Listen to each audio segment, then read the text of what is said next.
Hello, Internet. Welcome back to Unleash the Goats, where we unleash ourselves upon the Star Wars franchise with reckless abandon, and nobody quite knows what we'll say next, least of all us. I'm Nat, she, her. Angela, say hello. Hi, I'm Angela / Faye, she, her. Sugar, say hello. Hello, it's Sugar, she, her. We're here to talk about Rogue One and Andor, which I think is Star Wars at its best. That's my hot take of the day.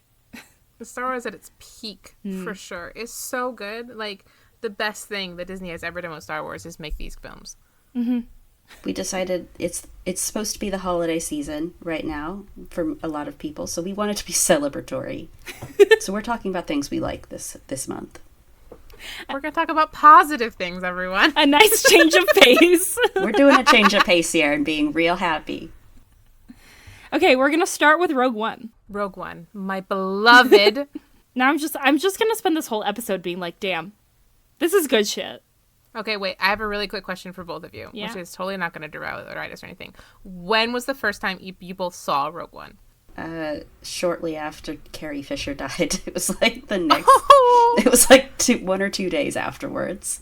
It was... That's so sad. It was a real interesting thing, because I think I was aware that you know, the AI cameo at the end where she pops in and says hope, and so I kind of was aware that we were going to be hit with that. But yeah, it was this big kind of like she had just died. Oof. So it was an interesting screening for me. Yeah, I can imagine.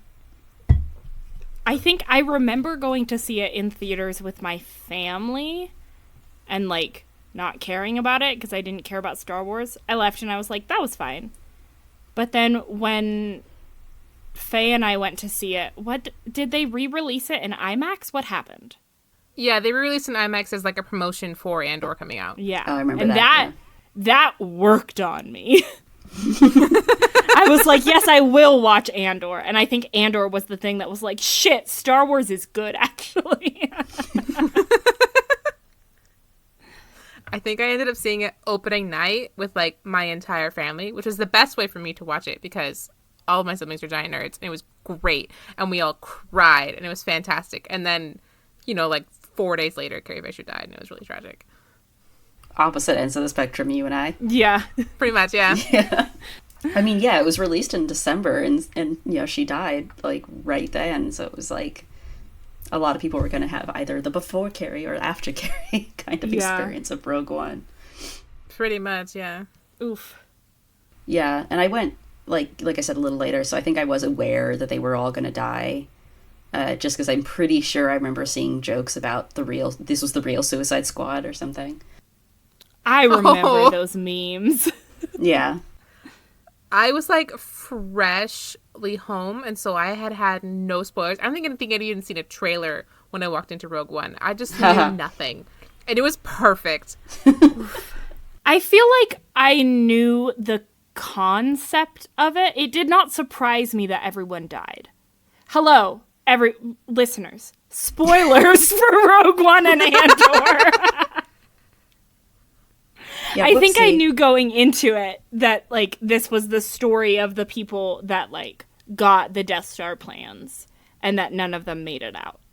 Yeah, I don't think I knew that, like, prior to the film's release. Like, I'd seen a trailer, and so I might have had... But this was, like, getting really into Star Wars. Like, I was more like Nat is and more casually into Star Wars. I'm pretty sure I'd seen the trailers, and I was kind of... I remember the controversy about Jyn and how there was all the little man babies upset that, you know, for the second time in a row, we had a main female character in Star Wars. Ooh. Yeah, because Force Awakens obviously would have come out just the year before with Rey kind of as the main character sort of that film, and therefore of the trilogy, I guess. And so Rogue One then came out, and you could kind of tell from the trailer that the main character was going to be a woman, and I just remember there being all this weird controversy about that. So I was aware of it a little bit, and I do remember seeing the Suicide Squad jokes, so I knew they were all going to die, but I don't think that was something that I knew prior to the jokes coming out. I do remember seeing theories, like after I saw it, I like went and like looked up theories and stuff, and like saw people talking about what their ideas had been before they saw the movie, and people had theorized that Jin was possibly Rey's mother or related to her because they're both brunette white women. LOL. Well, we can't have two non-related female characters. No. I mean, historically in Star Wars, you're correct. You can. I know. Are there any? Jin is the only one who's not related to anybody. Who's not related to anybody? Damn. Of what? Just the absolute main character? Yeah, like a previously large main character. Yeah, because I mean, obviously you can count pretty much everybody in Rogue One under that category too, but... I mean, I guess there's like the minor characters, right? There's like Rose and... Let's talk about Rogue One. Let's talk about a good movie, actually.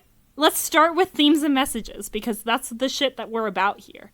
Right, so I think one of the things I did like about Rogue One, and that I will like about Andor as well when we get to that, is that a lot of the themes and messages within it feel very in line with Lucas's themes and kind of the more general Star Wars themes that tend to come up in the original and prequel trilogies. There were so many people who talked about how Andor in particular, but Rogue One a little bit too, didn't really feel like Star Wars in some ways. And I get it. I get why they say that, but also I feel like it is just in the messages it's sending, which like felt really refreshing and really kind of gave it that familiar feeling of trying to sort of bridge the gap between a more modern story, but still being very familiar and feeling like that sort of old-fashioned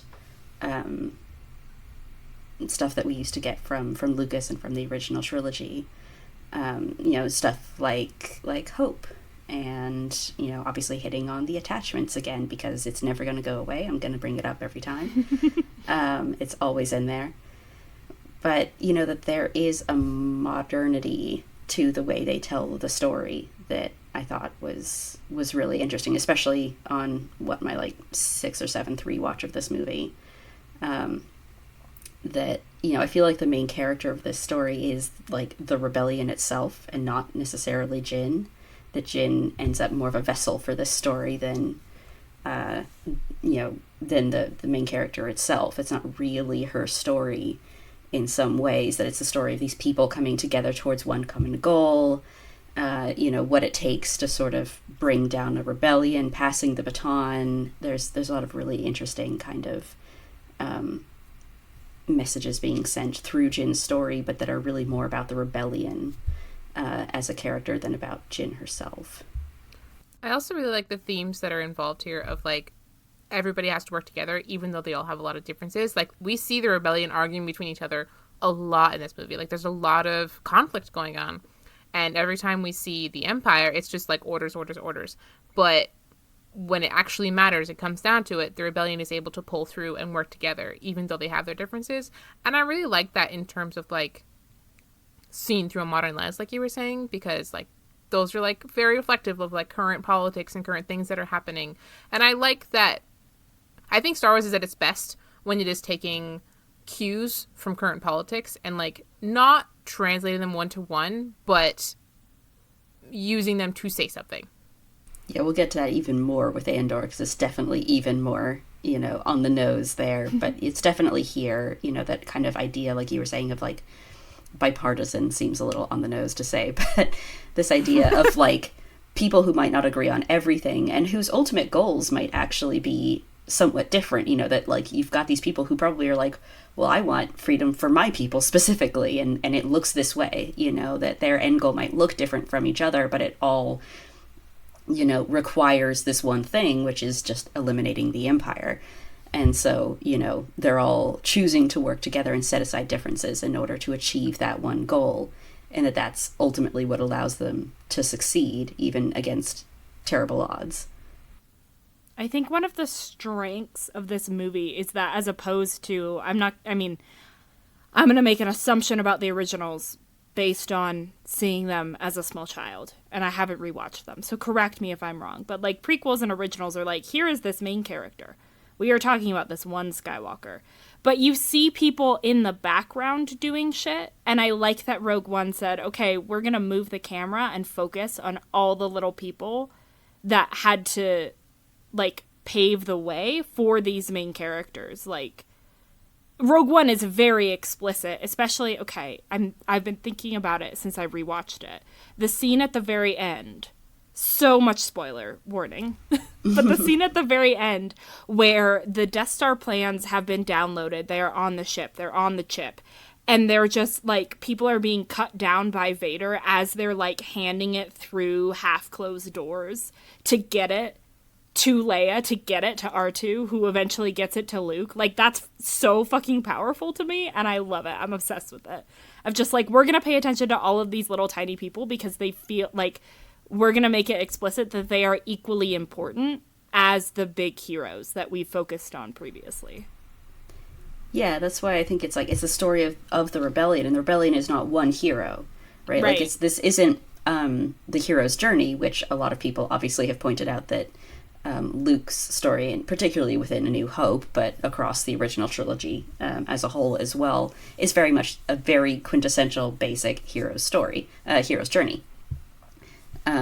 Which is fine, you know, executed really well. A hero's journey is very fun to watch. But, you know, and obviously you've got kind of the opposite journey happening in the prequel trilogy with the kind of Greek tragedy style of Anakin's devolution, you know, into villainy.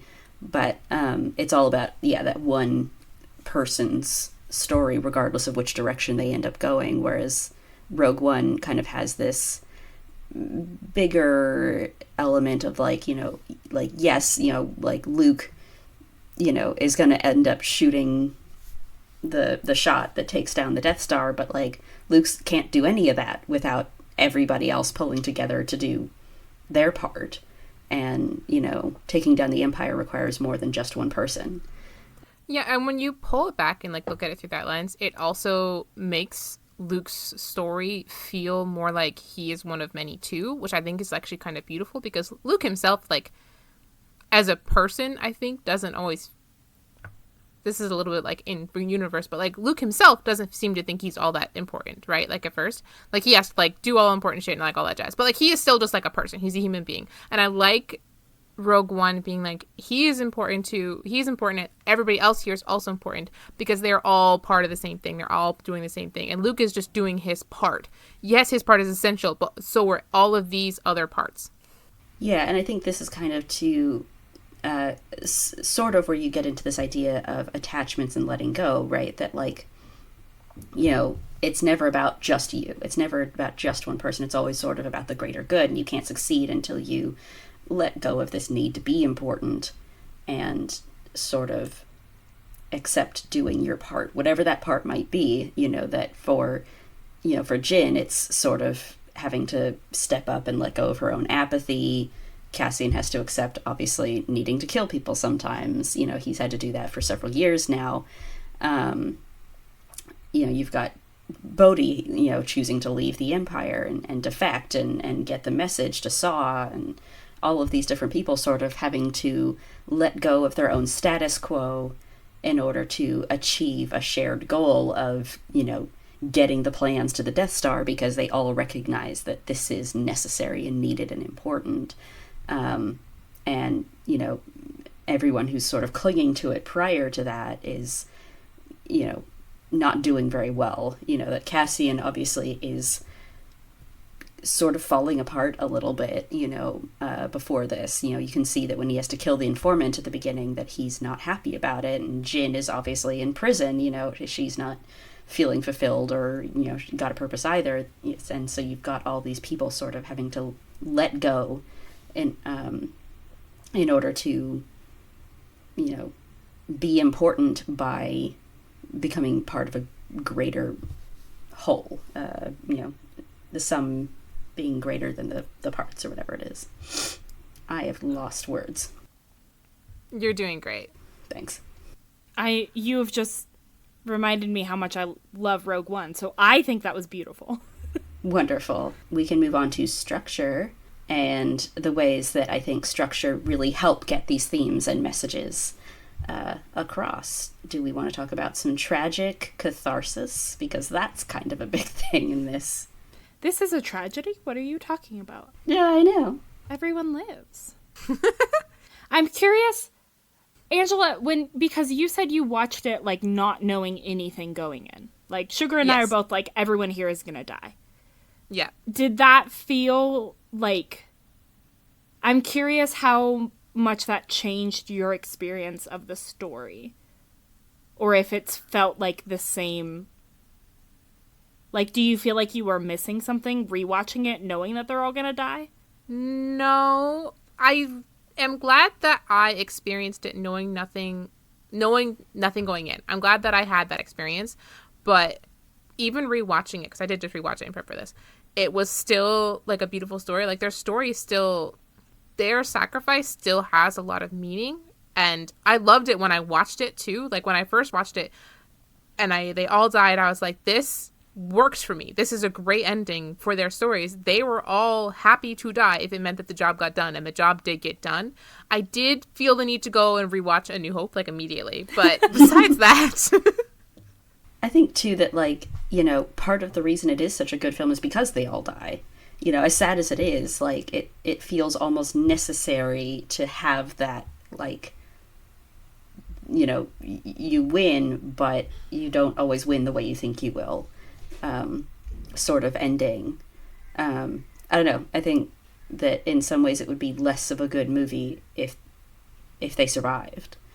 Yeah, I feel like it gives such high stakes to the war because not only do they die, but the entire Blue Squadron dies. Like hundreds of people die to get this done, and they're all willing and perfectly happy to do this if it means that the Empire won't win, which was really, really, really cool. And it reminded me a little bit of those like feel-good war movies, if you know what I mean, that are like, oh yeah, like awful things happen, but these people were very brave. It reminded me of that in a lot of ways. And there's a reason that we love those things. It's nice to feel like humanity can be that good. I think what pulls up the, like, even going in knowing that they're all gonna die, I feel like it balances the stakes really well, partially because at the end, like, yes, they are all super willing to make the sacrifice, but they don't, like, Cassian and Jyn do not have confirmation that they did succeed. So many people die not knowing, like, how they're doing getting these plans. So it still feels very high stakes to me, just because even though I know they succeed, the characters don't, which is an extra level of tragedy, but in such, like, a good way. Ugh. And I feel like it balanced it out really well because even I going into the movie, like, obviously I knew they were going to succeed because they have the Death Star plans and A New Hope. So I knew that they were going to succeed in their task. The question of who was going to survive is what was at stake. Those were the stakes of the movie. And then having everybody die, but they still succeeded, was a very good balance of that. Like, yes, you know how that's going to end at the very, and you know how the task is going to end, but what's going to happen to people in between. I liked that balance. It feels like a really good balance between the original trilogy, where it ends happily, like everybody lives, no one majorly dies, and they succeed wildly, hooray, versus the prequels where, like, everyone's dead at the end and it's all awful. Like, it's a really good middle ground. Yeah, you've got, I think I called it inevitable tragedy with inevitable optimism, right? That, like, you know, people are always going to die. It's a war. That's kind of how it works. But that, like, you have to have hope that it's also always going to succeed. Even if it doesn't, you know, obviously it does here, but, like, even if it doesn't, even if you fail, you have to believe that it's going to succeed, or, you know, what's the point? You know, as Yoda says, obviously, you do or do not. You don't try. But, you know, you kind of have to believe in the success in order to go into anything like this with such low odds. You have to think that you've got a pretty good chance. I think Nat compared it to Orpheus and Eurydice once, and that's such a great comparison. Thank you. I'm so It smart. is, especially within Hades Town, which I think you were making the explicit reference to, given you used some lyrics from it. But this is a sad song. We know how it ends, but we sing it anyway.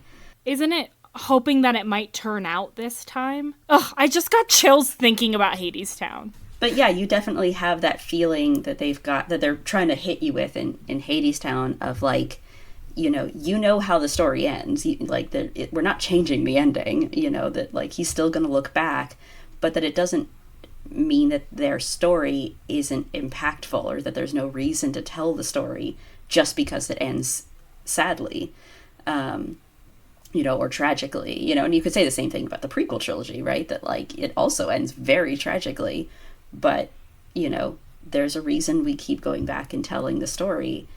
And, I think having that balance, like we've been talking about, of in Rogue One in particular, of being sort of in the middle between the really desperate, dire stakes of the prequel trilogy with the sort of endless hope and optimism that exists in the originals, feels like a really nice bridge between the two in ways that a lot of other films set in the same time period or shows set in the same time period haven't always hit quite as well. And it has that nice feeling of like mixing the familiar sort of older stuff with a new kind of modern twist almost. Obviously you have some of this as well in the diversity of the cast and stuff like that, and we'll get to the characters in a minute. But that you've not only got the storytelling aspects of it, but you've got just the visuals of it feeling very lush, very kind of filled with color and things like that are more reminiscent of the prequels, even if the storyline feels kind of it's fitting more into the original trilogy. It's obviously leading directly into A New Hope kind of stuff. And you can make the comparison to Hadestown there as well, obviously, that it's not set in, ancient Greece. Hadestown takes this ancient Greek mythology story and puts it into, like, what is it, like 1920s or something, like industrial era. And it kind of gives this different meaning to it when you view it from that lens because they gave it a modern twist. And I think Rogue One does something similar by taking these things that are older and combining them, saying like, hey, what new meaning can we add to Star Wars by taking some of the best of both trilogies and combining it into one. And they did a great job. They did a great job. And they also were like, we should talk about why the Death Star has a hole in it. And they did, and it was excellent. I'd love to know how it got started. Like, did they start with, we'd like to know the story of how the Death Star had a hole in it? Or did it start with, like, something a little bit more grandiose? Like, we'd like to do a story about the rebellion. And then someone went, what about? I imagine it was more of, like, a sit down and what stories do we have to tell? And I personally think that they probably started out thinking they were going to tell the story of the Bothans who die in between Empire Strikes Back and The Return of the Jedi. And they decided that would be too complicated. And so they pulled back and were like, all right, we need a different group of people who die. And so they went there instead. Might have. Like, I don't know enough about how this movie came about to, like, know how they led to this story that seems to basically just be answering the question of why does the Death Star have a hole in it? Yeah. And ends up being very meaningful because the question of why does the Death Star have a hole in it is kind of almost meaningless because it doesn't matter. Like, ultimately it doesn't matter why the Death Star has a hole in it. All that matters is that it does. Yeah.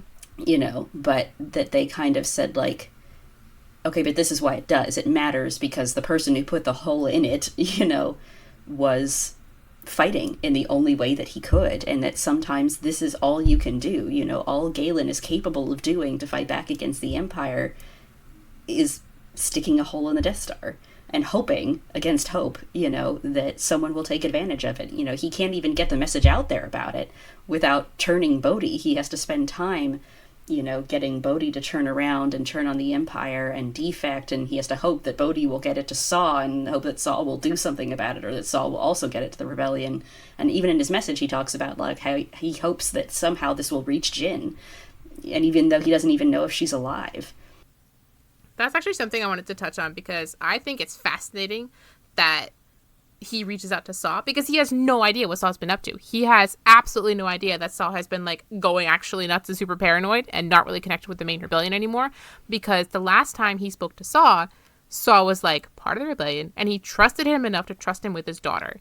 And I love how they did that, where they were like, this could have easily like been a plot hole, been like, oh, why did he even bother to send it to Saul? It's such a forced conflict. But no, they set up very specifically that he has had no contact with anybody, and he was such good friends with Saul that he trusted him enough with his daughter. That is why it's going to Saul specifically and not anybody else in the rebellion, because that is who he trusts. 15 years later, that is the only person that he is willing to trust with this information, because that's who he knows. And I love that they baked that into the story. I feel like that ties in with the like very explicit hope message too.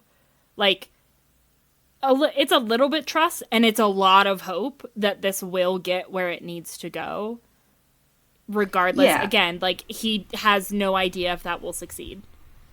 I mean, that's kind of why I compare it to like passing a baton.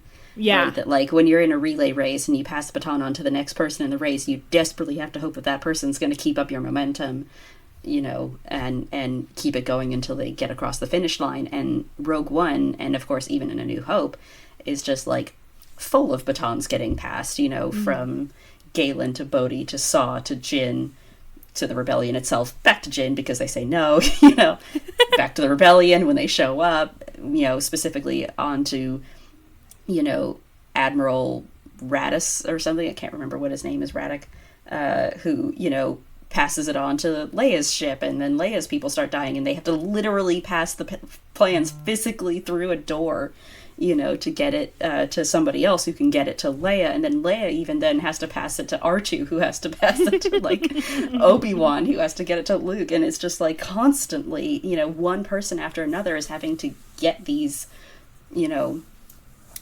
plans from one person to the next, just hoping that the next person will take it, you know, as far as they can, and at least, you know, if they can't get it to the finish line, they'll at least get it to the next person, you know, who can get it a little further. And it's this constant game of relay race, you know, racing against time and against the Empire itself, and it works, you know, because everybody pulls together to make it happen. And, you know, yeah, it's this really interesting, beautiful choice, and we are 3 minutes past our time. So we're going to move on to the visuals and the music, and we're not going to talk too much about this, but I was kind of just struck again by some of the really beautiful visuals and musical choices when I did a rewatch of this film recently, so we kind of wanted to just touch on a couple of our favorite moments. You guys want to start? I will start because I only have one. I mean, the whole movie's fucking good. Like, to be clear. But the one that hit me on this rewatch was the way that when the Death Star targets Jeddah, the way it blocks out the sun and it, like, eclipses it is so good and so powerful. And I love it. And everyone should watch this movie. That's the point of this section of the podcast, is you should watch this. Here are some reasons why. If you've already watched it, watch it again. Watch it again. It holds up. One of my favorite things about this movie is how much water is in it, because so much of Star Wars takes place in a desert for no fucking reason. Like, yes, there was a desert in the first movie. Move on already. I swear to God. Okay, it's also in the third movie. But I swear to God, it's like twice we get the desert. And in every other Star Wars movie ever, it's like, well, what if we put him back in the desert? I'm so annoyed. To be fair, they do go back to Tatooine for both, you know, Episode 1 and Episode 2. Okay, yeah. But I meant, like, the original trilogy. Yeah. And then after that, everyone's like, let's go back to the desert. Yeah, anyways. But I love how much water there's. Like, we start on a planet that is, like, raining and misty, and that's how Lyra dies. And then we go to the planet where it's, like, raining all the time, and that's how Galen dies. And, like, they end on a planet that is on an island. Like, they're on an island. They're surrounded by water. And it's so cool. Like, I just love alien planets a lot in Star Wars. They should do more of them, because all they ever do is deserts and forests, and I want them to do more interesting things, because Scarif is a beautiful location. Like, it looks really, really, really good, and I just love that they did so many unique planets, but especially the motif of water throughout the movie. It's just everywhere, and it's really, really, really good. I don't have a lot to say about it specifically because I haven't thought about it enough. It's percolating, though. At some point, I'll like break into one of these episodes and be like, let's talk about water in Andor and Rogue One for 10 minutes, and, you know, it'll be fine. I percolated it a little bit, so I kind of tossed in that it could have this kind of theme of turning points and loss. Obviously, you mentioned that Lyra and Galen both die, and some of the sudden, obviously, everybody dies on Scarif. I also noted that it was kind of muddy and wet on Wobani, which is where Jyn is in the prison camp, which obviously nobody dies there. She actually gets saved. But it's when she's brought to the rebellion and, kind of put on this inescapable path that leads to her death. That's true. And when we meet her in the prison, when she's a grown-up, we meet her as water is getting dripped on her forehead.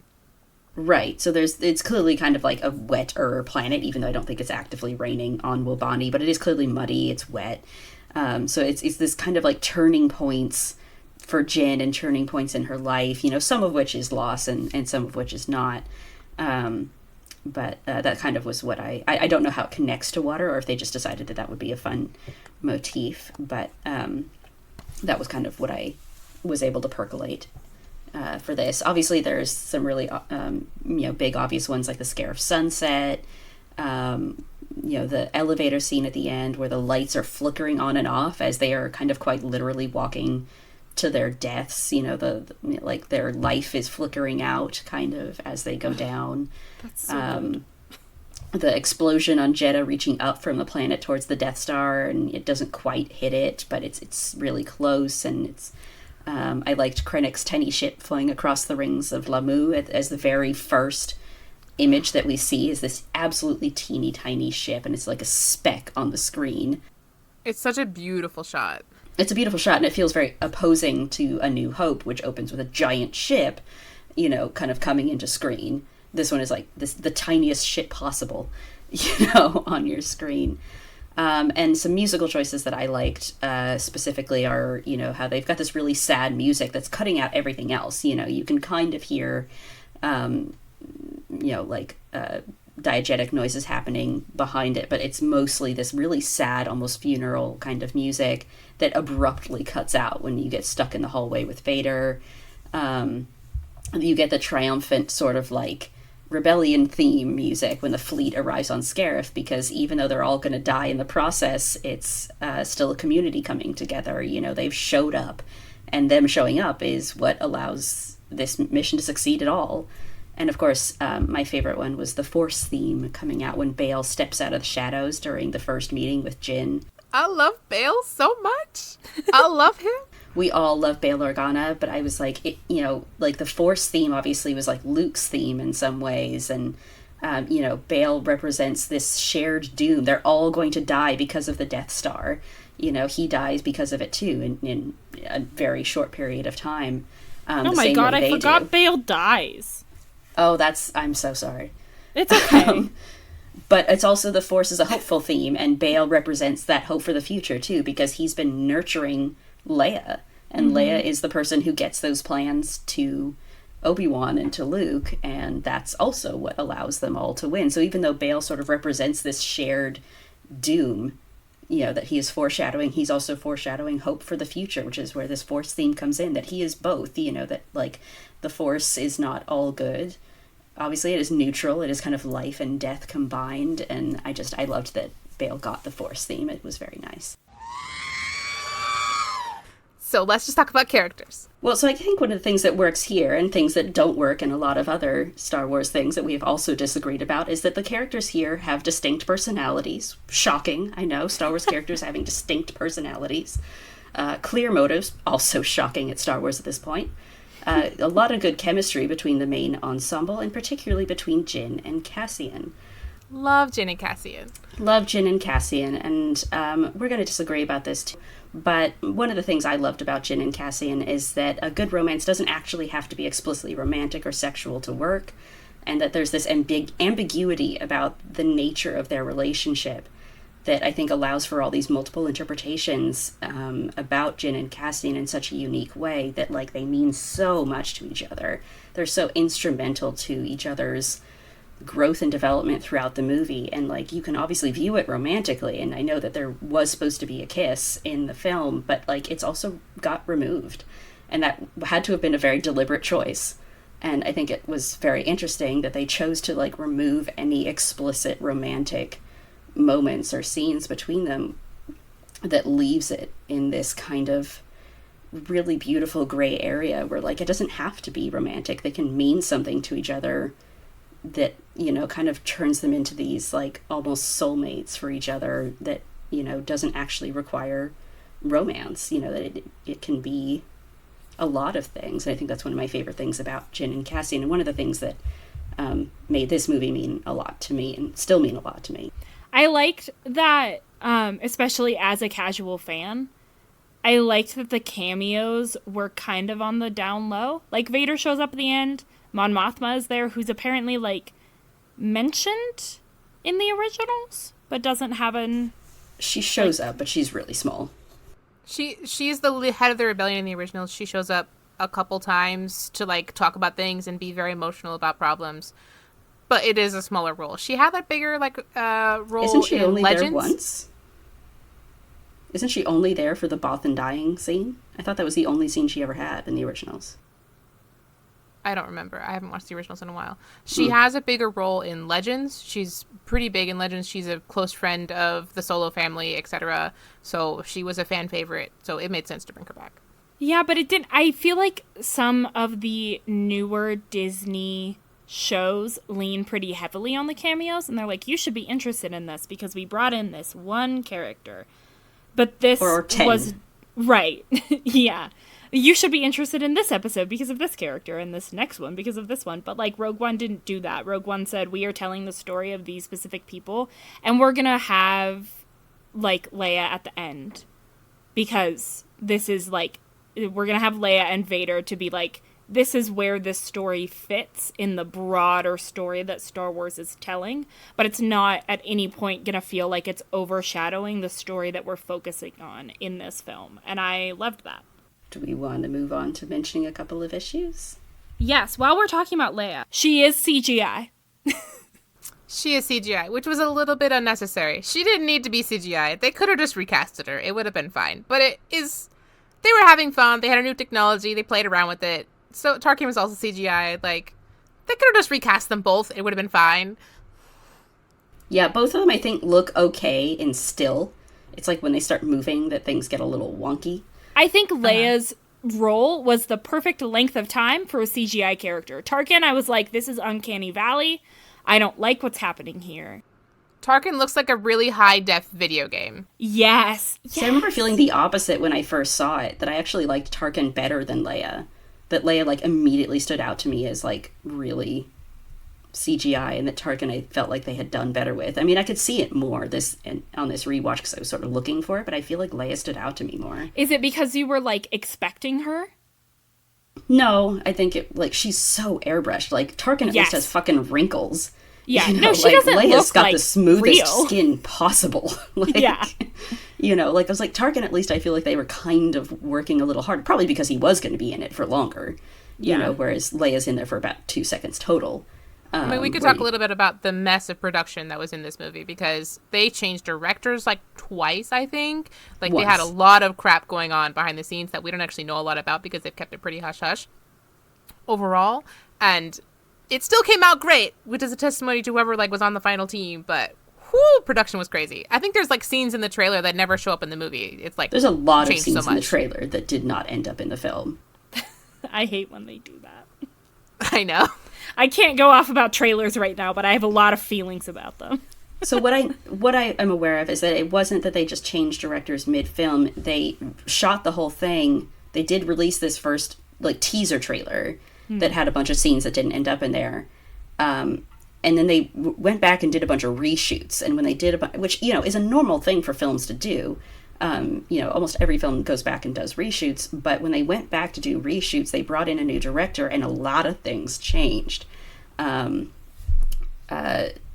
What we seem to know is that Jin was actually, like, within the rebellion. She was working for the rebellion already in the original storyline. She wasn't, like, a criminal that kind of had to get, like, tricked into working for them.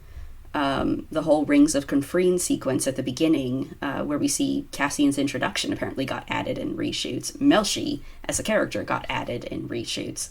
I think the third act, I'm told, was maybe a little bit shorter afterwards, that they made it not quite as long. So there could be things that happened on Scarif that got cut. Have been made aware that characters did always, like, they were always going to die, but the manner in which they died might have been changed. So there was definitely a lot of things that did get swapped from one thing to another. Jin's character obviously went through a lot of changes, from just a slightly more rebellious rebel to not really a rebel at all. And it'd be interesting to know, like, you know, what that movie would have looked like before it was so changed. And, you know, what we would have thought of it. But, yeah, they've kept it obviously very hush-hush because no one wants us to be thinking about that. Yeah, they want us to take the movie that they made at face value. I hope someone makes a documentary about behind the scenes of Rogue One in like 50 years. Ooh. I would watch the shit out of that. Oh, yeah. I think the one thing for me that makes this not a perfect movie and just a really good movie is that they go from place to place, from action sequence to action sequence so quickly, which is great. Like, I'm not against being paced that quickly, but I do feel like it loses some of the, like Jyn and Cassian have the best dynamic together, but you kind of had this whole, like, Rogue One squad that then expands to include a bunch of rebels, and I feel like they weren't given enough time to get to know each other, like, on screen. And so you get to the end on Scarif and you're like, okay, we're all dying for this, and I have to assume we're dying for the cause, because I don't understand why they would be dying for each other here, because Cassian and Jyn seem to be the only people who have bonded. And then, aside from Chirrut and Baze, who already had history. Yes, they already were, like, Chirrut's there to follow the Force, and then Baze is there to follow Chirrut. And I might be butchering his name, and I'm so sorry. I love him, though. I promise. I'm just bad at talking. That's why I'm on a podcast. That fell off to me. Also, especially on the rewatch, the torture porn. Not a fan. That was so unnecessary. Yeah, the weird Golub thing, I did not enjoy him. Poor Gullet. Yeah, yes. He's creepy. Like, they just could have done better. Saw does a great job. I don't know who, wait, I can scroll down. Forrest Whitaker. Yes, thank you. He does an excellent job of non-verbal acting, because Saw, like, has a lot of time on screen where he's not talking. And he does so good, and I'm so afraid of that character, and I'm just like, yeah, you've kind of lost your mind. I don't know what you're doing, but he's like, I'm going to torture this information out of this guy and say this thing about how you're going to lose your mind. And then there will be no long-term consequences, and you'll just remember everything. And I'm like, we could have tortured him in a different way that didn't involve tentacles. Yeah. I do think that scene is an interesting parallel to the scene where Leia gets tortured by the torture droid in, like, A New Hope. But I feel like the parallels there are not strong enough to be necessary. Like, I think there's an interesting element there of, like, both sides being willing to use torture, although it admittedly Saw is an extreme version of the rebellion side. And I think that's interesting, but I feel like it's not enough there for them to keep that scene in as much as they did and make it as weird as they did. It's a prolonged scene. It's kind of like watching a Tarantino movie and being like, okay, so you have a foot thing. Why is it my problem now? Yeah, it's sort of the one part of the movie that maybe does not have very good visuals. Not some great choices there. They do a good job, I just hate them. Yeah, but like the visuals are uncomfortable without reason. Yes. You know, and it's like, I understand where you're going with this, but like, it's wrong and you shouldn't have done this. This was not a good choice to have made. Yeah. But regardless of these kind of smaller, little nitpicky things that we are pointing out, the film is obviously one of our favorites, if not our favorite, Star Wars film. Eminently worth watching. If you haven't seen it, we all recommend it. But we are going to move on to Andor now. Let's talk about Andor. Andor's what brought me back to Star Wars. I said this already, but I need you to know how true it is. Fucking God, love it's Andor. just so good. It's so good. It's Like so everything good. about it is just perfect. Like it when I like announced it, I was like, is this really like a necessary show? And then I watched the show and I was like, oh no, this was very needed. I needed the show to exist. My life is so much better now that it does. What if we sandwich our issues so we can have the negativity in the middle Okay. next to each other? Let's talk about issues with Andor. So a couple of the things that, I've seen people talk about primarily are like the way that the flashbacks were handled, obviously because Diego Luna is a Mexican actor, and so Cassian Andor and the people of Canary are Latino coded. The choice to not subtitle the children when they are talking has been one that I've seen kind of discussed back and forth. I liked it. I thought that it was an interesting way of kind of representing this group of people, who, like, you don't have to, be spoon-fed what they're talking about in order to empathize with them and care about them. But I've seen it go the other way, and people have argued that, refusing to subtitle them may have othered these people a little bit more than it should have. The other thing that I saw pointed out was the treatment of some of the black characters. There's obviously relatively few, very few of which are like recurring across all of the different episodes. They tend to be relegated to the different arcs, and we'll kind of talk about the structure later. But characters like Terramin and Gorn, Nurchi, there's Jimbo or something, I think, who cannot remember his name, but he's in the prison with them. Most of them die. The only one who doesn't, I think, is the guy in the prison, but we don't know at all what happens to him. He kind of gets lost in the mass of people, and everybody else is killed off. And I did see people kind of pointing that out, that was a little bit problematic on the show's end. Not great, that there were no kind of recurring black characters and darker skinned black characters. And then the last thing that people pointed out, which is definitely more of a nitpicky one, is the lack of aliens in sort of more major roles. Obviously, there aren't a ton of aliens in major roles throughout Star Wars. For all that the Ahsoka show was a trash fire of a show, it obviously did have a main character be an alien. This was also true, obviously, when she showed up in Clone Wars. You've got them in sort of more side roles, like, Zeb on Rebels and Chewie on the original trilogy, and characters like Jar Jar and stuff in the I was going to be so mad if you prequels. didn't mention Jar Jar. I was like, but what about my boy, Sugar? So they kind of like run around, and you get them in these sort of more side roles most of the time, and there really aren't any of those in Andor. Or even in Rogue One, I think for that the matter. most you get in Andor is the biggest role that I remember is the guy that they try to steal a ship from after they escape the prison. Yeah, the two Narkinians or something, I think is what they're called. Those guys, who were very cool. I really liked their design. They were really neat, and I liked them for the 5 minutes they were there. But I definitely... It's not that I would sacrifice anything in Andor in order to get aliens, but I would have liked more aliens. I like that Star Wars is a universe with aliens, and I just like seeing them. Although, I just watched Ahsoka, and it has a lot of aliens, and that didn't help the show at all, in my opinion. It didn't. Like, that was still a bad show, and Andor is still a good show, so what do we know? You'll notice that one of the things that people hated the most was all the alien designs. Whoop-de-doo. So we can never win.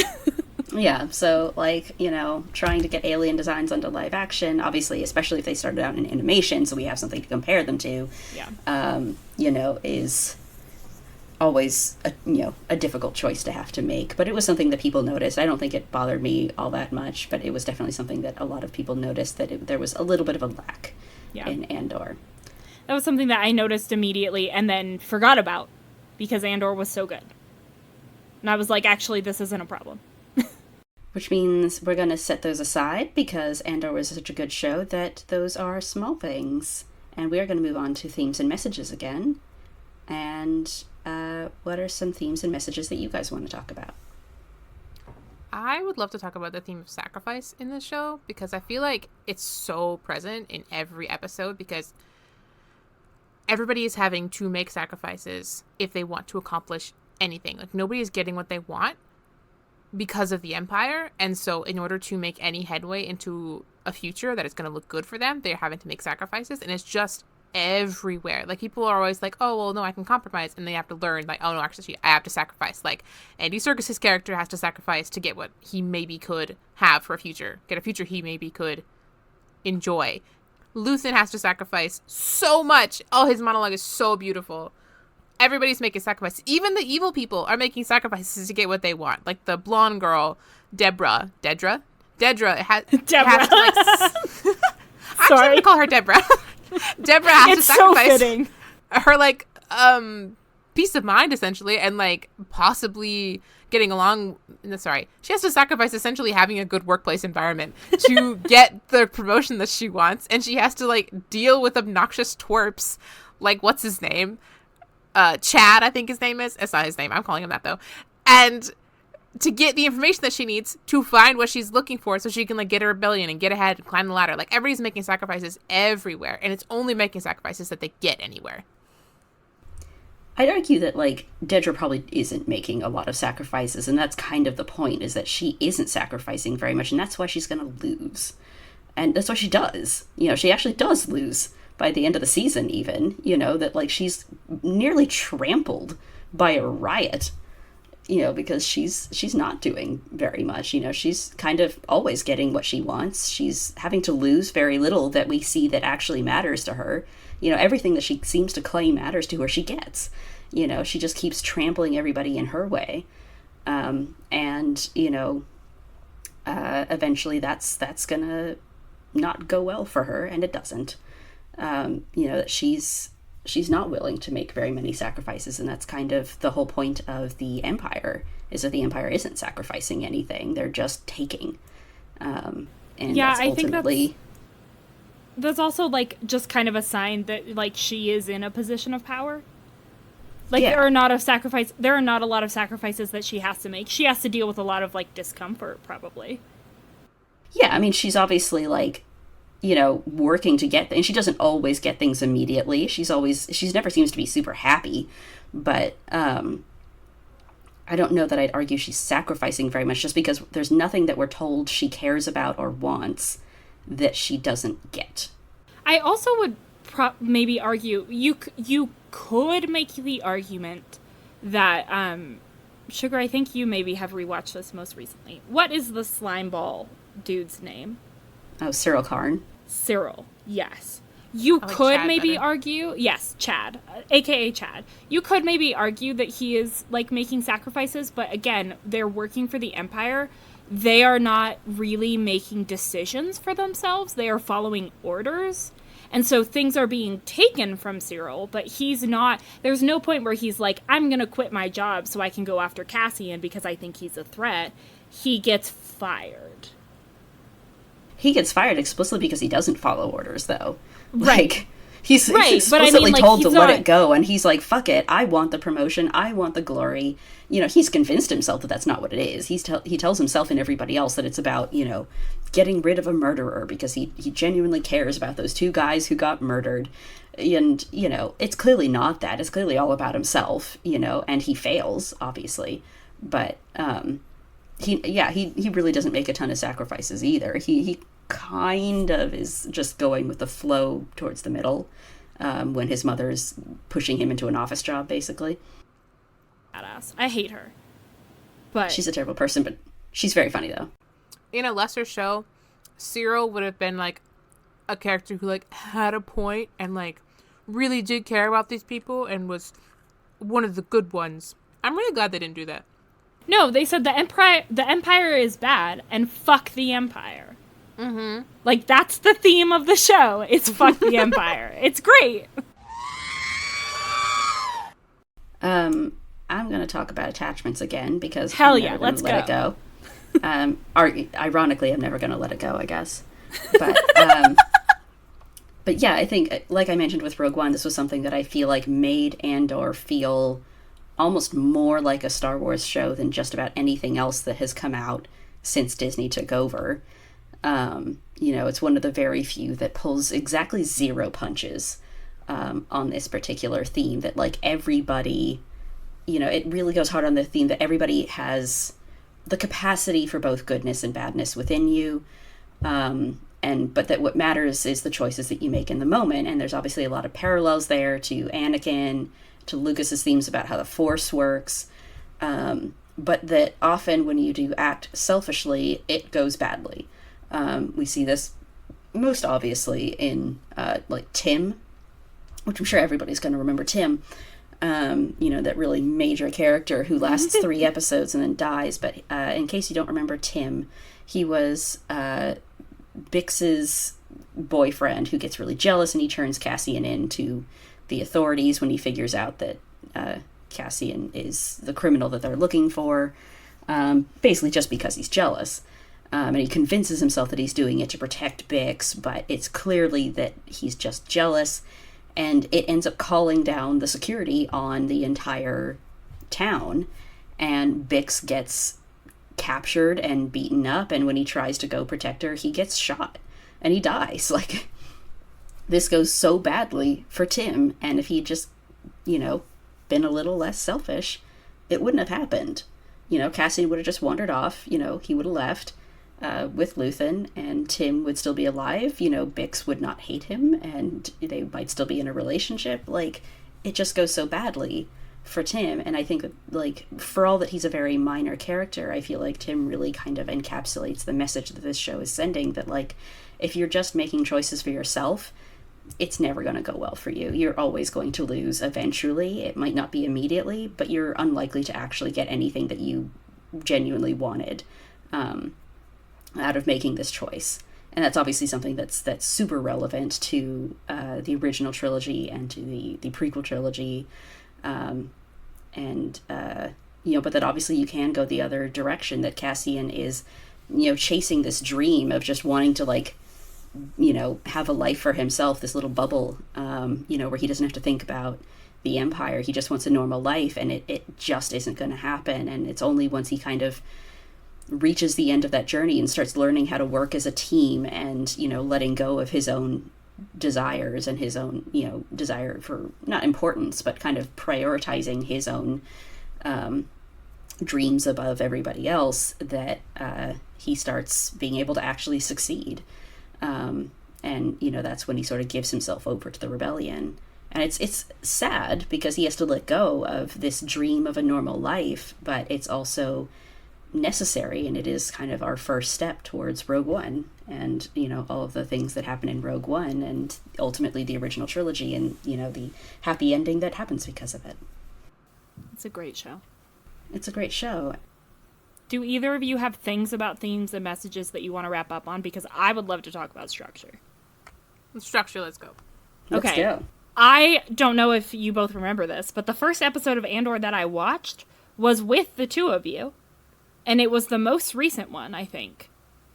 And it was the Prison Break. It was the. It was not the Prison Break. It was the one right before. It was the one before. We thought it was the Prison Break. We thought it was going to be the Prison Break because of their 3-act structure, but there was that middle episode. I think that was like episode 7, where they, it was a transitionary one, so the 3-episode arc got moved. But yes, you saw the Never More Than 12 episode. Yes, I did. Oh, God, and it was good. But it was also wild to go back to it didn't feel wrong to the show, but it was funny to start with that and then go back to the beginning and be like, oh, this is a really slow first arc in comparison to like the middle of the season. But it works so beautifully, and also they fucking got us. Because I was sitting there like, okay, Prison Break, let's go. Here's what's happening.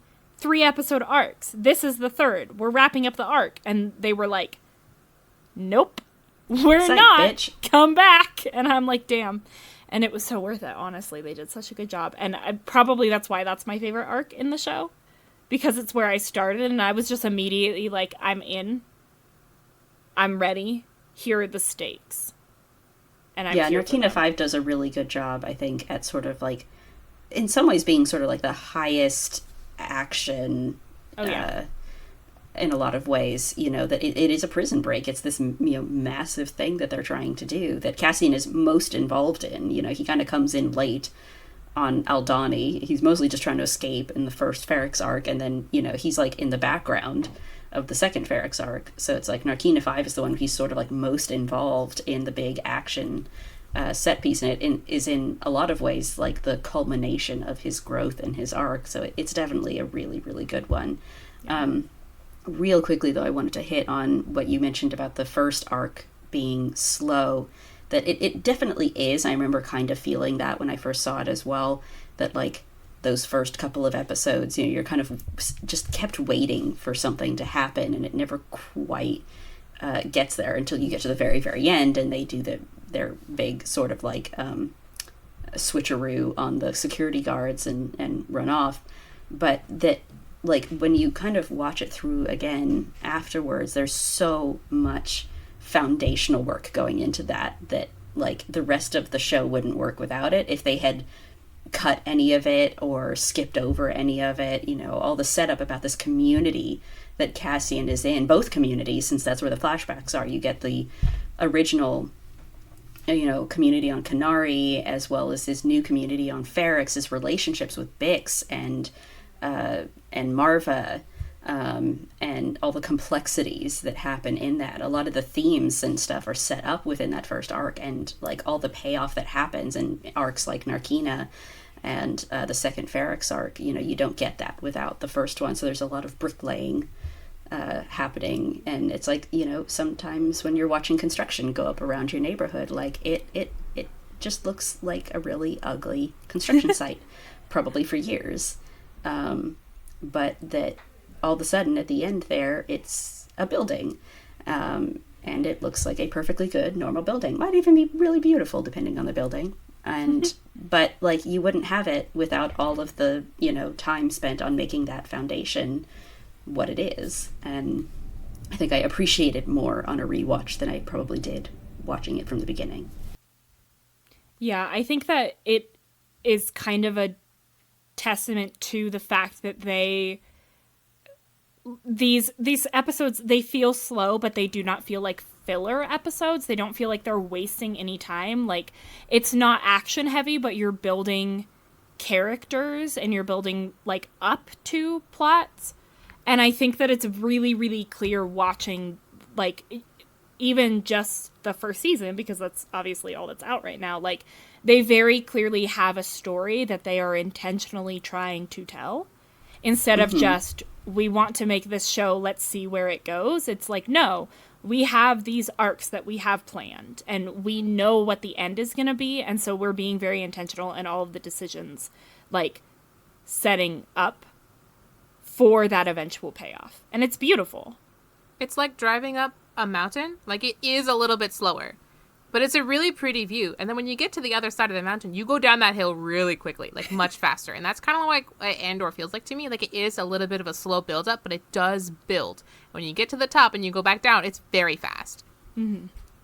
It's also a range of mountains, just because of that 3-episode structure with the arcs. You get, you never go quite down to the very bottom.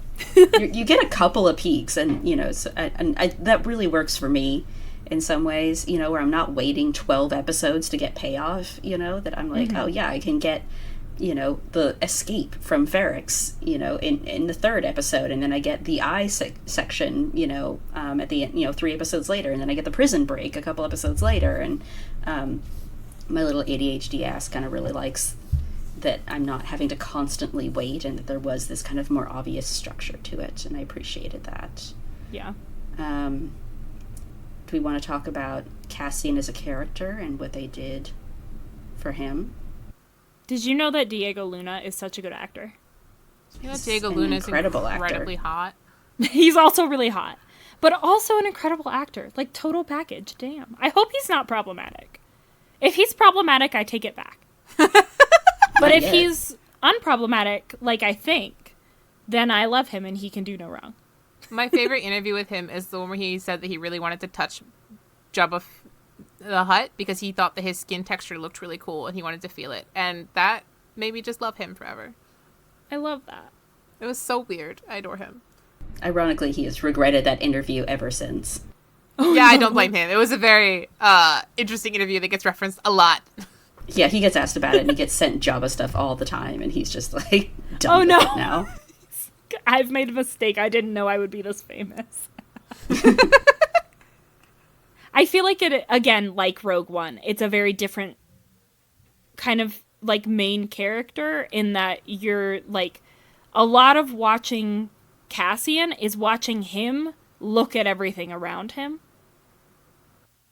And he's part of, like, a larger story the whole time, even though it's literally a show named after him. He's a really interesting main character because a lot of what he's doing is observing and then motivating other people to do things, which is fascinating for a main character. Like, it's really, really, really fun to watch him be the catalyst for all these other characters doing things. Mm-hmm. One of the very few times I've seen a spy actually be spy-like, even when they're the main character. Yes. Like most spies who are like the main character of a movie or something end up being very action-oriented, very kind of like at the front of everything. They're still an action hero, even if they're ostensibly a spy, you know, thinking like James Bond style kind of stuff. But Cassian is kind of given this very backseat kind of treatment, you know, that really allows you to see, like, this is why he's a good spy. You know, he sees everything. He's so insanely observant, and they really take a lot of time and effort to show you just how observant he is in pretty much every arc, you know, in particular with Aldani and then later with Narkina, so that when he it makes me laugh. Like, it's really well done, but it makes me laugh that, like, he just sneaks into Ferrix like several times throughout this show, and everybody is looking for him. Like, the entire galaxy at this point is looking for Cassian, and he sneaks back to his home planet more than once, and just gets in and gets out, and nobody even realizes that he was there if they were looking for him. Like, he just does his business and leaves. Like, he's so good at this. He's just so good at doing spy shit. And he's one of the very few characters where I'm like, yeah, no, I believe it. Like, you're a good spy. You're doing your job. I love it when characters are competent. It's my favorite. More characters should be competent. Right, and, like, he's not always right about everything. Like, there's obviously things that he has to grow and develop through, which is, like, even more impressive, that, like, he is a character taking a back seat because he's supposed to be a spy, and he's very good at that. But he is also, like you were mentioning, he's the titular character. He is supposed to be still having a story of his own, and he does actually grow and develop. He's just doing it a little bit more quietly, and to your point about Diego Luna being a good actor, a lot of that comes through because he's doing a lot of really subtle acting, primarily with his eyes. Like, you can just watch his eyes and kind of figure out exactly what's happening. Like, he spends, like, an entire episode of the Narkina arc just, like, dissociating, you know, and even through that, there's moments where he sort of breaks out of it and a little life comes back into his eyes because he's noticing something and observing and starting to, like, you know, pull that information in. And it's just, like, really great kind of watching Cassian start to, like, grow into the character that we all know him to be, especially since they're obviously having to sort of push him backwards, you know, in development a little bit and make him a little out of character so that he can grow. Yeah. Should we talk about the other characters while we're talking about characterization? Why not? Why not? We're already here. Who else shows up in this show? Melshi does. He's the smallest possible role that I could pull. But I love seeing Melshi. I think because I liked Rogue One so much, I was like, this is my first experience recognizing a character. I'm so glad you recognized him, because I didn't. They call him Melshi, and I think I had seen Rogue One super recently. So I was like, hey! Relatively recently. Yeah. I remember watching and I was just like, yeah, whatever. And then, you know, got on Tumblr later and everyone was like, oh my god, Melshi. And I was like, oops. I had the opposite experience with Mon Mothma because I just rewatched Rogue One and I was like, she's in this? Like, I thought she was just an Andor character. No. Speaking of Mon Mothma, though, I do like the way they've utilized her in this show, because she is a character that, while she, as Faye mentioned, has spent a little bit of time in Legends as a somewhat larger character, I think she's, even in that, kind of remained a little flat, that she kind of is just this, like, almost angelic leader type character. Rebels kind of starts to push on that a little bit with Mon Mothma, but she's really only in like a couple of episodes in Rebels, and most of that stuff comes actually after Rogue One had come out, and put her in there. But Andor really sells Mon Mothma as this kind of full character who is willing to do corrupt and ruthless things, by the end, who's just desperately trying to help, but is like unsure how much she actually wants to commit to this. Like, she kind of already has hit a point of no return, but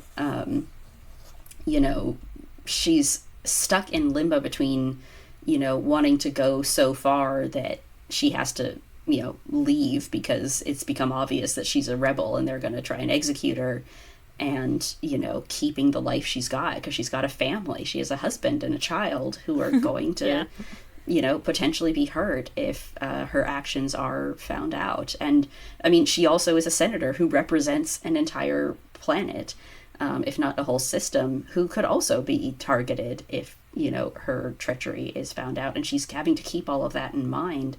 I like that they kind of talk about how she says she's learning from Palpatine, that she's learning to be almost spy-like herself, that there's a lot of that, obviously, in Andor, of people kind of having to work under the radar. They can't be the hero. They have to be,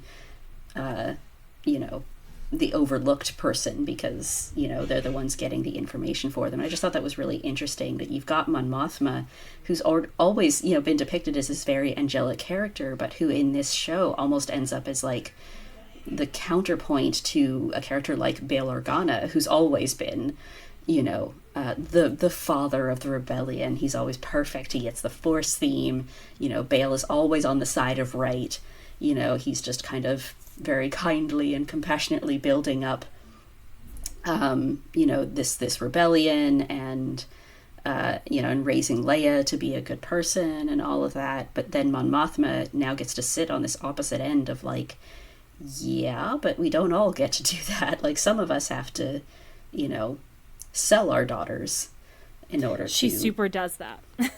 Yeah, like, she has to, like, she frames her husband for gambling.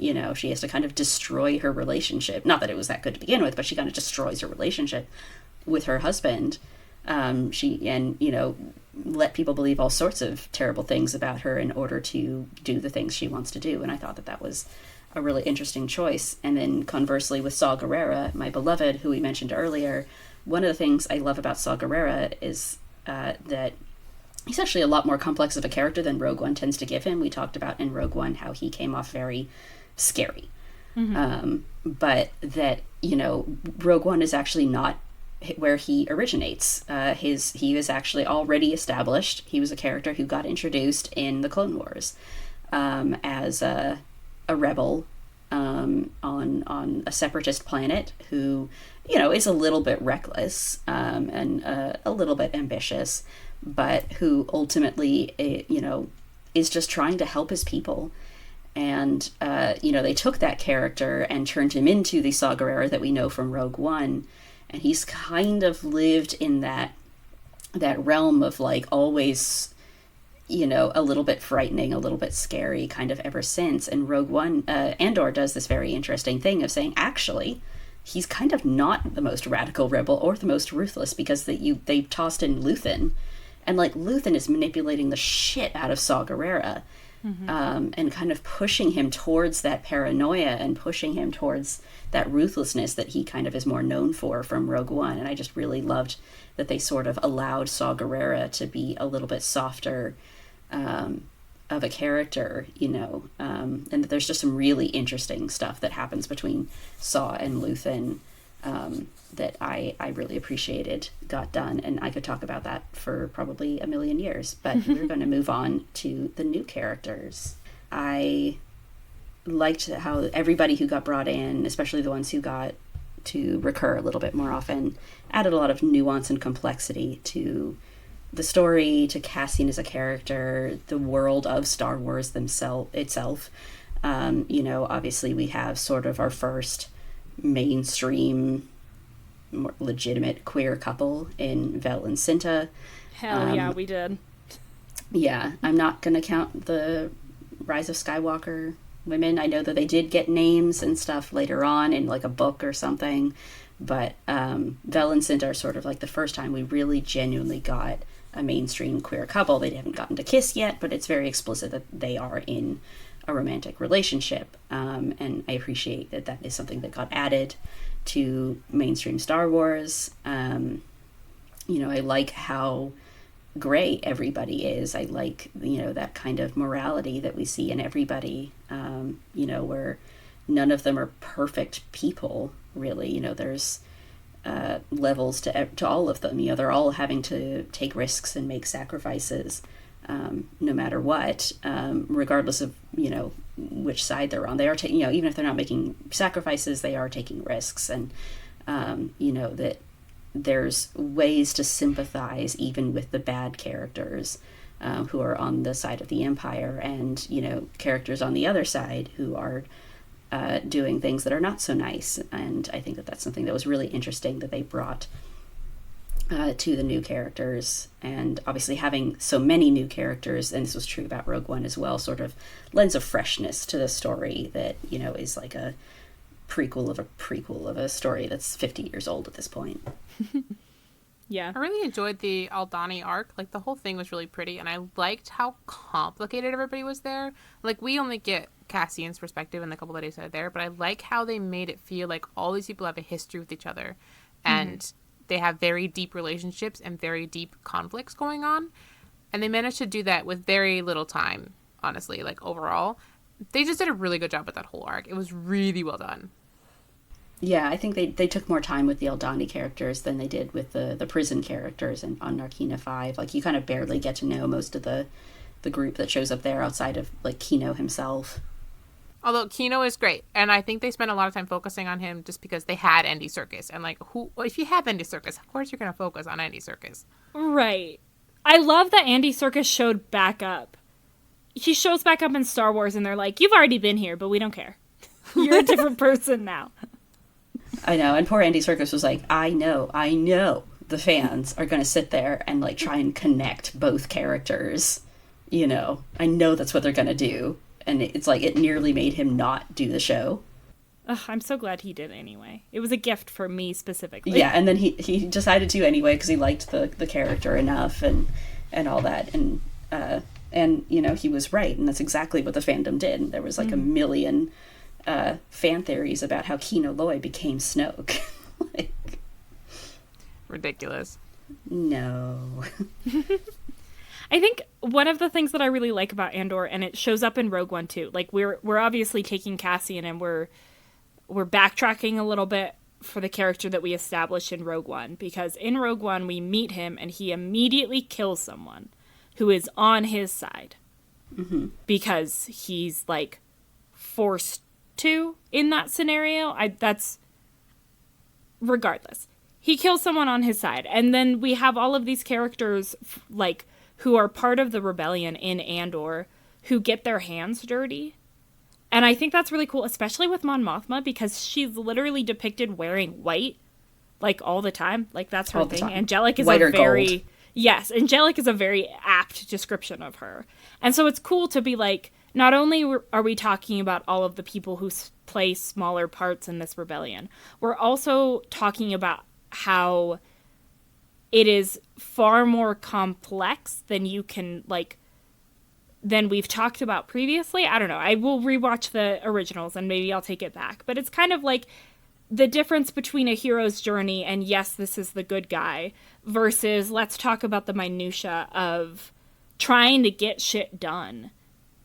It means you have to do some ugly things. And Luthen explicitly is like, what is his line? Condemned to use the tools of my enemy to defeat them. Everyone, if you are not going to rewatch Andor, you should.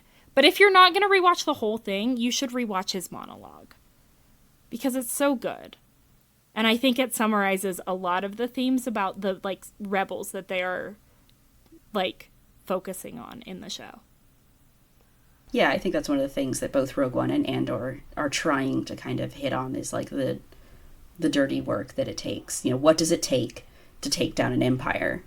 You know, that it's you know, it takes heroes, right? As Luthen does admit, you know, that, like, he needs heroes.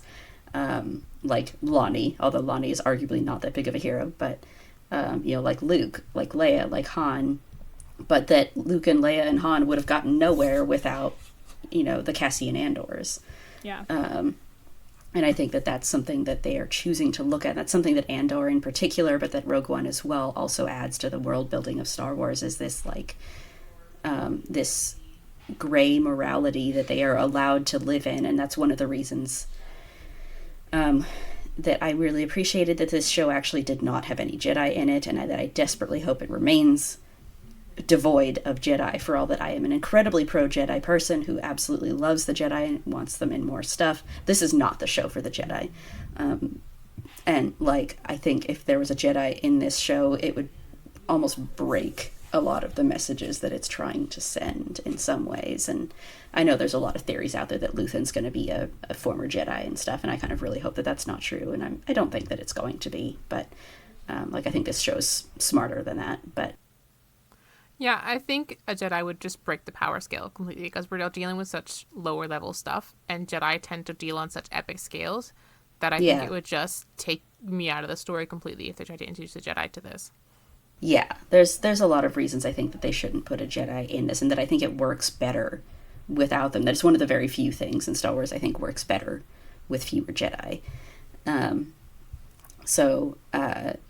Yeah, like, it is this focus on this little people, and on these people who maybe have the capacity to be a little bit grayer than the Jedi are actually capable of going, that they don't have the Force, they aren't big heroes.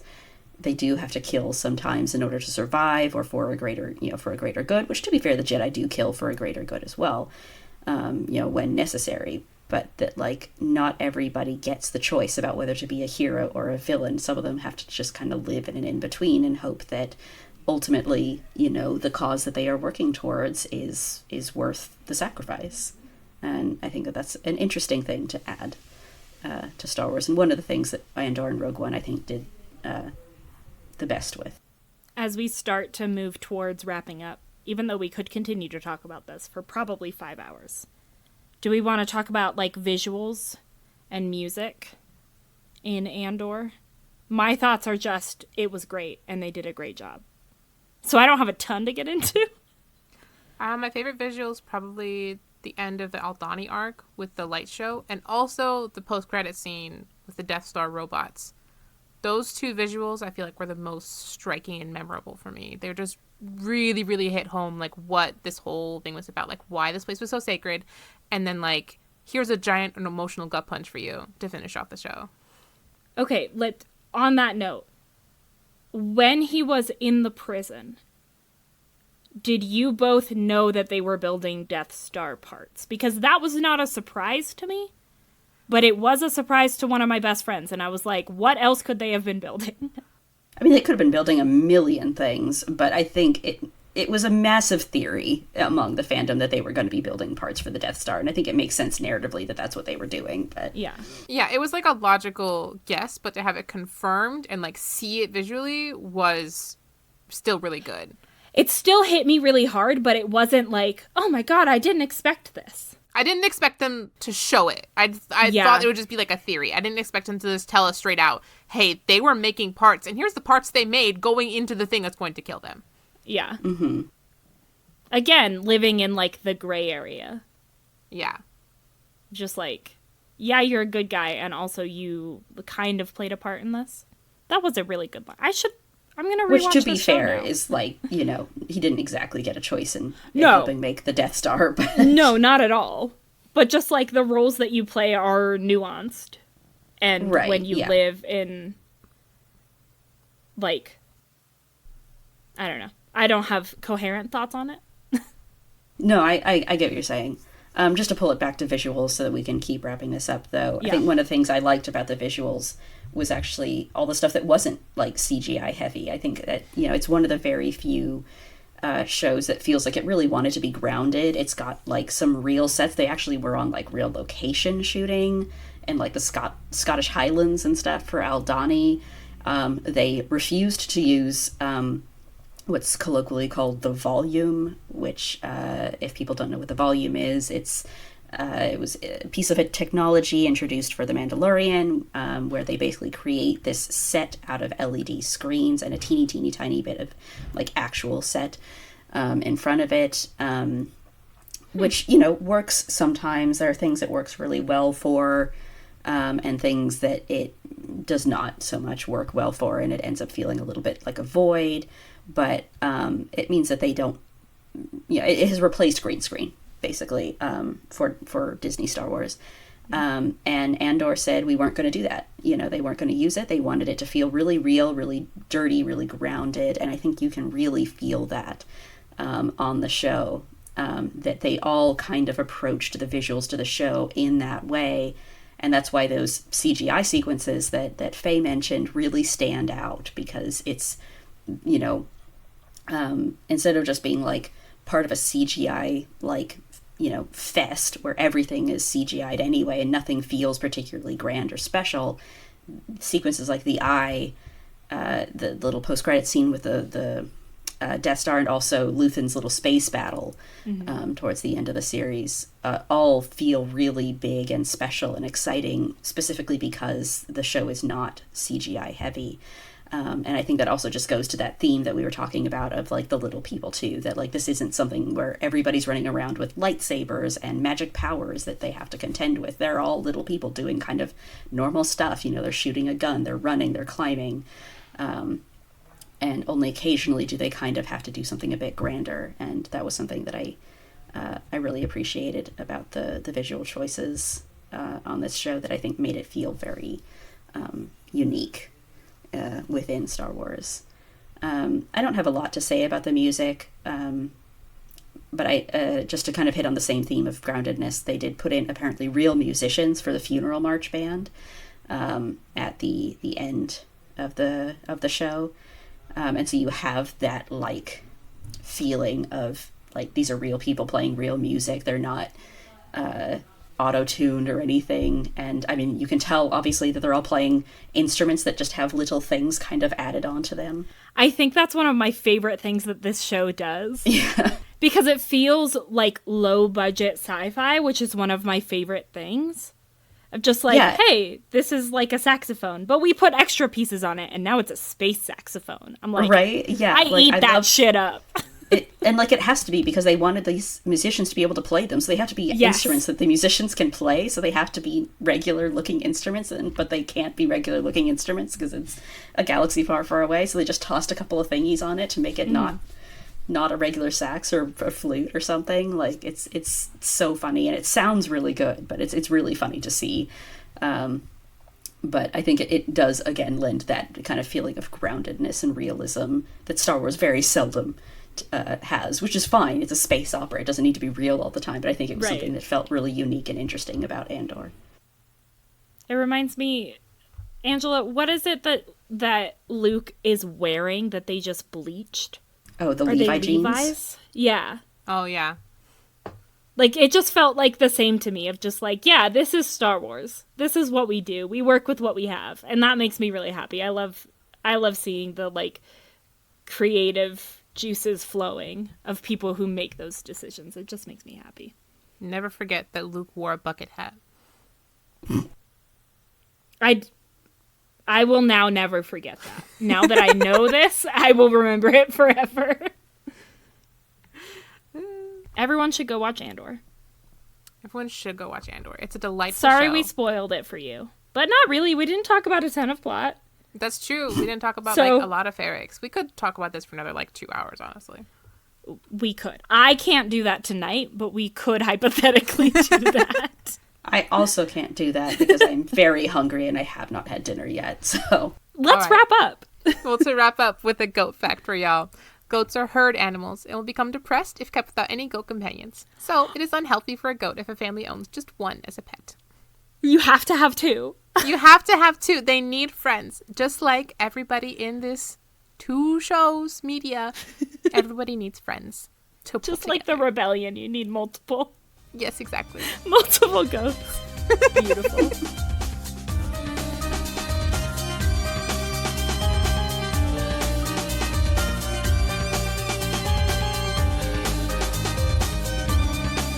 Our intro and outro music is Mos Eisley Cantina by Speed Kicks. Angela and I edit, our artwork is by me, and Sugar is our writer and researcher. You can find us on Instagram and Tumblr at Unleash the Goats. Thanks for listening.